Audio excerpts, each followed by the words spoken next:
Right. Hello, everyone. This is another episode of Fire Breathing Rob on YouTube. Please like, subscribe, and share our videos. Greatly appreciate it. Really trying to build this channel, so thanks so much. And then we have a special guest today from Wxde, Delaware 105.9, the Dan Gaffney Show from 5:30 to 9 a.m. This is himself, Dan Gaffney. So, Dan, thanks so much for coming on the program. We greatly appreciate your time.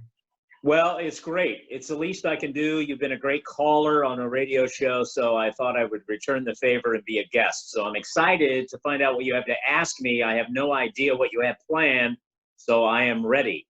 We're going to move into the interview right here. So, Dan, for the viewers that don't know you, that are watching you for the first time here on the program, can you tell them a little bit about yourself and what made you get into radio?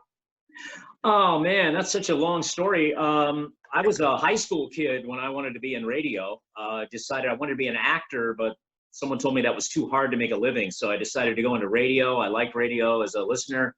I actually liked spoken word radio, even though it was kind of rare then. So that was my desire, my goal. I never thought about ever doing anything else, and I've been working in radio ever since. Started out in music radio, morning radio, and then into talk radio, which is my true love. Built a couple of FM talk stations, and now I host a show every morning on radio, and that's what I've been doing for, I don't know, man, since I was 18, 19 years old. All right, so with that being said, Dan, you know, you've been in radio for approximately 33 years. I looked it up before we went into the interview here. Right. So with that kind of experience, what has changed in radio since you started? Oh, man. When I started, I was playing records on big turntables and running cart machines to play audio. And so all of that's gone. The digital age has completely changed radio. The big ownership conglomerations that are owned radio stations have taken away some of the independent, smaller stations. That's a big change. Just the internet age in general has changed. The amount of what's really changed the most, I think, is how many people are competing for people's attention. You know, when I grew up, there were 3 TV channels, right, in my city, 3, 5, and 8, right? And maybe if you had a UHF, you had channel 43 or channel 61, and that was it. There was no internet, no nothing. You had a radio station, you had that, and a newspaper every day. Now, as you know, Rob, look at all the people and the places and the YouTube channels and the social media, everybody competing for attention. That's the biggest change. And I think it's been the hardest challenge, or the most exciting challenge, is to try and maintain some sort of programming that will keep the interest level of an audience. That's been the biggest change. Right. So we saw during, to tap on what you were just saying about all these big conglomerates buying all the small radio stations and mix them all together. They're all owned by one corporation. Could have about 80, 90 stations owned by one company. You know, you spoke about that. 80 or 90, try 600, hundreds of stations. Right. Well, with that said, you know, we saw, and you can disagree with me, maybe, you know more about the subject than me. I know that during the Clinton years, they had the Telecommunications Act, and I feel like that's what really drove a lot of this on. We saw, you know, everybody knows where I lean, but a lot of conservative people buying, you know, all these stations. And, you know, we saw Air America Radio in 2006 that quickly died as a liberal station. But, you know, that goes into the question, is that why a lot of talk radio is mostly conservative now, because of that Telecommunications Act? No, I don't think so, Rob. I think Air America failed because the hosts weren't any good. They just weren't that great. You know, you have to know how to entertain and hold and maintain an audience, whether you're a liberal or a conservative. You can't do that, you're done. It's really that simple. There was a great liberal host. I think the best liberal talk show host of the lot, he's now dead. 2 of them. I'll name 2 liberal hosts that I've known over the course of my lifetime that I think were actually great broadcasters. Neil Rogers. Alan Combs was a great broadcaster. And Ed Schultz. Oh, Ed He was Schultz actually, was great. he may have been on Air America. But those guys Right. were good because they were good radio people. They were good broadcasting people, regardless of their ideology. So, you know, there have been a few good ones, but by and large, it's just not that many. I Do don't you know feel why. like, sorry to interrupt you, Dan, do you feel like the podcast, the satellite radio, YouTube channels have hurt local radio? I don't know if it's hurt it. Again, that's just back to my original commentary. It's just another thing competing for a listener's ear, a listener's attention. It doesn't hurt it if you're good and you're actually doing local radio. But if you're more of the same old, or you're too homogenized in your radio approach, it's probably going to hurt you. Right. So that was It's a going to little, hurt that host, you know. yeah, that was a little sidebar, but I want to get back into the Dan Gaffney Show and Dan Gaffney personally. Can you describe a day in the life of Dan Gaffney preparing for the show and in general? So I get up at like I get up at 2:30 in the morning, and I'm at the radio station and have breakfast, oatmeal, fruit, and a banana every day. At the radio station by 3:30, and that's when I prep for the day's show. I go on the air at 5:30, so I spend a couple of hours prepping specific questions and topics for that day, gathering audio, cutting up audio, lining up any guests or whatever. We do it that morning. But I would say about 90% of it happens day of. The rest of it, you know, I can do in advance, but most of it's prepped that morning, and I hit the air at 5:30 until 9. Then, you know, you work at a radio station, you do a lot of other things. So I'm at the radio station for, you know, a period of time after that. And then it's home where I am now. You know, I just get to be husband and dad for the rest of the day. Right. And today I'm going grocery shopping today. Be careful. Very Wait, Dan, are you wearing your mask and your gloves when you go out there now? Gloves, no. Mask, I've started to wear the mask because they mandate it. Oh, yeah. I wasn't wearing it before, but when they put the mandate in, I do want to get served at a store, so I do put the mask on. Okay, so let's get into the show more. Do you believe that callers, you know, you have a lot of regular callers such as myself, but all these other people, Bonnie, Kathy from Lewis, Tom from Milford, Butch, and there's, you know, many more that I'm not even going to name, but do you feel like their shtick and their calls make the show fun for you? Yes. Yeah, the best callers are the ones who understand what we're doing, and they understand that they're part of a larger show, you know? That's why you're a good caller. I think, you know, we've had disagreements or whatever, but I think there's a part of you, Rob, that understands there's a bigger audience out there. And if there's tension between a caller and a host or something, that makes for a better listening experience for everybody else. So you know it's part of the show. Those are the best callers, the callers that know they're not going to take it personally at the end of the day, and they know that they're just helping the show by being crazy or outspoken or something like that. You know, some of the Right, stuff that's what makes you a good caller. You understand that all good drama, right, has to have conflict. So you understand there's a conflict there. That makes it interesting.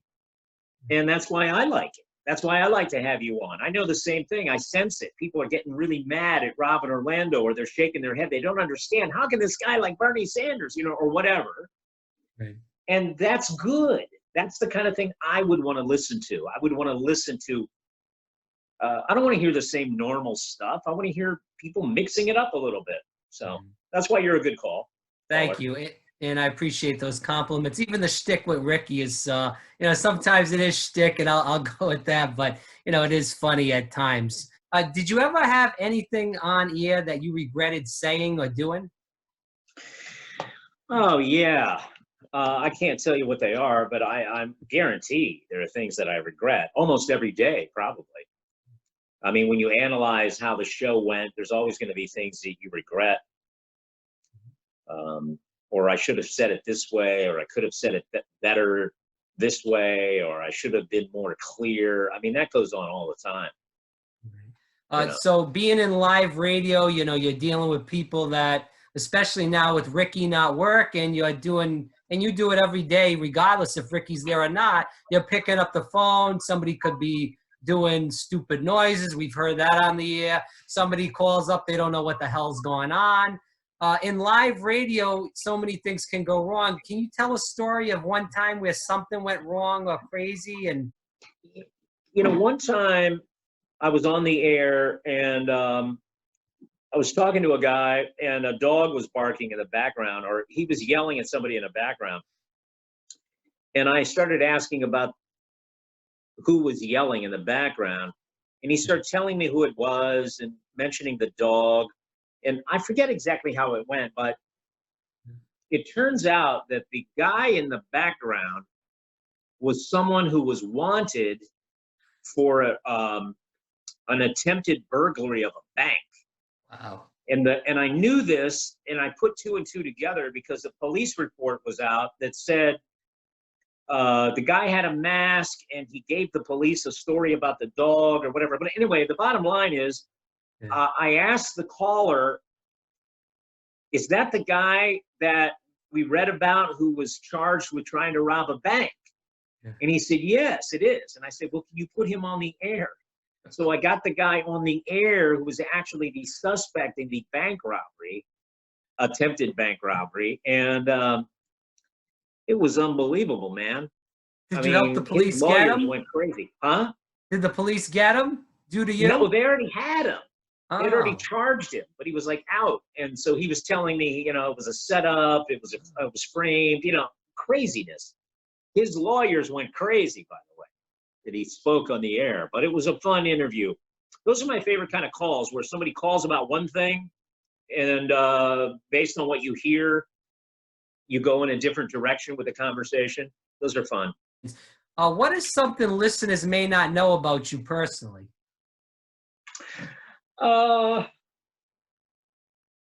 Did I never, ever talk about politics when I'm off the radio? Oh. That might be interesting. I don't do a political radio show all the time, as you know, Rob. Right. But I can't think of a time in my real life, apart from a radio station function, where I've actually talked to people about politics. That many people might find that interesting. Right. Like when I talk to my neighbors, I don't talk about Trump or anything like that. We're going to talk about other things. Do you know a good plumber? What color you paint your house? Hey, I'm on an all vegan diet. What are you eating? These are the things we really talk about. Never talk about stuff like that. What advice would you give young people such as myself that love radio? Maybe they want to get into it. They're doing podcasts in general. What advice would you give them? Keep doing that. The advice is keep broadcasting on your own platform. You don't need a radio station anymore, right? You're proving it. Just keep doing that and keep trying to build that audience. Try to be as honest with yourself as possible and do the kind of show that you picture in your mind. That's hard to do, but really break out of your comfort zone and go for it and do the show that you really want to do on the topics that you actually care about, and just do it every day. You got to hustle it every day. Not here and there, hit or miss. I forgot to upload. I didn't do that. You just got to nail it every single day like an animal and keep going at it every day. And that's how you build an audience, I think. Here's the question that everybody wants to know that's a fan of yours, Dan. What will Dan do when he retires from radio? I don't have a retirement plan. So my plan is kind of the Paul Harvey plan, which is just go as long as I can until I die. That's pretty much the plan. I don't know if it'll work out, but I don't really see retirement. It's not even in my vocabulary. I don't dream of it. I don't think about it. I don't want it. I don't want to stop. Someday I'll have to, but I just don't see it, man. I don't have a desire to hang up the headphones and walk off into the sunset. I just want to keep doing it because I'm having a good time doing it. With the coronavirus, unemployment's at record highs. Foreclosures will be jumping up pretty soon because nobody has any jobs. They're not going to be able to pay their mortgages or, buy new houses in general. With all this going on, do you believe the country, how do you believe the country will get on a better track? Well, when we start opening stuff back up, right? Yeah. We got to try and go back to where we were pre-virus shutdown. So that's the only thing. That's the only thing that we have. So what else is there? There is no other answer. Right. Fair. I mean, I don't really know. I'm very concerned I'm concerned about all those things. There's no way out of them. There's no magic pill. We just have to suck it up and try and get things back to as normal as possible. We have to end the hysteria. It's a real virus, but there's been a lot of hysteria, I believe, with it that we need to get over as a nation and a world, as a people. Yeah, but don't you feel the hysteria is because with the flu shot, and I know you've talked about this a lot on your program, a lot of the callers talk about this. We know how many people die from the flu every year, and there's quite a bit. But with the flu shot, at least they have the vaccine, whether you agree with that or not. You can take the vaccine and it's some sort of preparation if you get the flu, or maybe it won't give you the flu regardless of what you believe on that. With this virus, if you get it, there's a bigger chance that if you have medical issues, you could pretty much die from that. Don't you feel like that's the issue with that? I don't know. Maybe it is. I think we need to take this as a learning opportunity to we cannot avoid viruses. We cannot avoid germs. That's impossible. But you can strengthen your body in such a way that it will make it difficult for these germs and these viruses to harm you.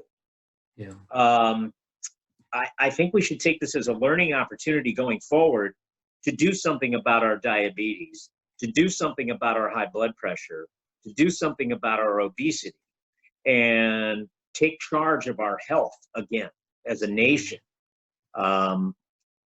Think about all these deaths with the pre-existing conditions.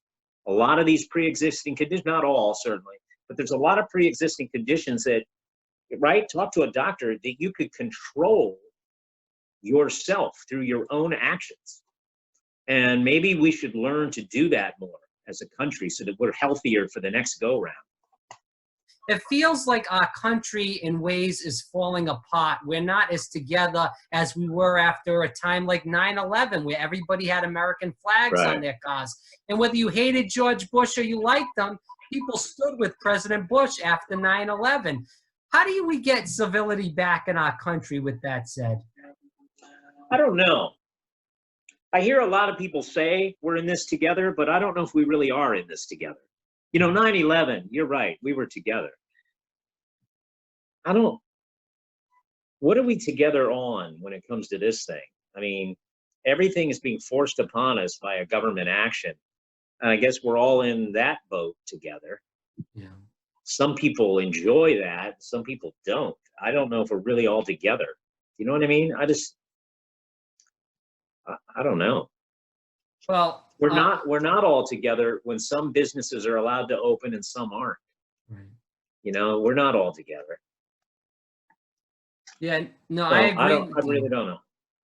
No, I agree with you, and I think the issue is, and goes back to why I believe the people elected Donald Trump, because the Republicans and the Democratic Party have hurt the American people so long that a guy comes in there and says he's pro-worker, pro-American, and whether, I don't agree that he's done anything really, but a lot of people do, and we can fight about that on another time, but I believe that's why Donald Trump got elected, because Democrats and Republicans did not do anything for the people for so many years, let jobs go overseas. We've seen it in this crisis with healthcare. We saw it in this crisis also with jobs going overseas. Ventilators aren't made in this country. It's the saga goes on and on, so. Rob, I'll tell you something, man. I agree with you. Here we are agreeing again. I think that's a big reason why there's appeal of a Donald Trump, a guy who's never been elected to anything, gets elected president. He tapped into that feeling that you just talked about, that feeling that, man, if we could only have somebody who's not a politician, if we could only have somebody who's not one of these phonies that we've seen on both parties for years. Can we have one of those guys? And then here Trump fills that bill. He tapped into that feeling, and that was a big part of his win. Agreed. People have said that all my life. All my life, I've always said it. Like, wouldn't it be great to have a president who's not a politician? You know, and by politician, I mean the guy that was on the school board, and then he was a state legislator, and then he was a governor, and now he's a senator, and then he was the president. One of those guys who's all they've ever known is a public service job like that. Wouldn't it be great to have somebody who's not that? Donald Trump's not that, that's for sure. So that's what I like about him. Right. Well, I'm gonna end this part of the question here with the Donald Trump stuff. Is that I believe that the Democratic Party still doesn't understand why Donald Trump got elected. You know, you just said it perfectly. I had talked about it also, and that's why they're probably going to lose again with Joe Biden, because they don't understand why people voted for Donald Trump, and it's really sad. But you know, they're going to lose again. But that's the part of Democrats would be better off having a guy like I don't know, the former Starbucks CEO or somebody like that, somebody who's outside the mold. I think Democrats would have a better chance if it was somebody like that. You know what I mean? Well, as I said, I think Bernie Sanders would have won in 2016, and even if he didn't, he would have won in 2020 if he acted like Trump on the campaign trail. In 2016, all he had to do was to Hillary Clinton and say, "Hey, you know," he said, "I don't give a damn about Hillary's emails." He should have said, "Yes, this is Trump did it, and that's why he won." Right. You know, and the same thing with Joe Biden. I'm going to agree with you again. I don't agree with Bernie Sanders, right? But you're right. Yeah. I think he would have won. He was a better candidate than Hillary, no question. It would have won. Yeah, but he's weak, so that's why I've kind of lost a lot of respect for him. But what do you think about the chances of Jess Serrane upsetting Chris Coons in the Democratic primary? I don't hear any buzz for her. No. I just don't think it's possible. Look, Chris Coons is a good guy, very smart man. Mm-hmm. I have a lot of respect for Chris Coons. He's a good senator. He's not so good. He doesn't vote the way I would vote. Yeah. But he's a good senator. I think if your kid needs to go to West Point, or you need to pull a string in Washington to help with your disability or something, he's got a great staff, a great organization. Mm-hmm. And he represents his constituents well in that regard. He's actually strong, and I don't think he has any chance of losing that seat. Okay.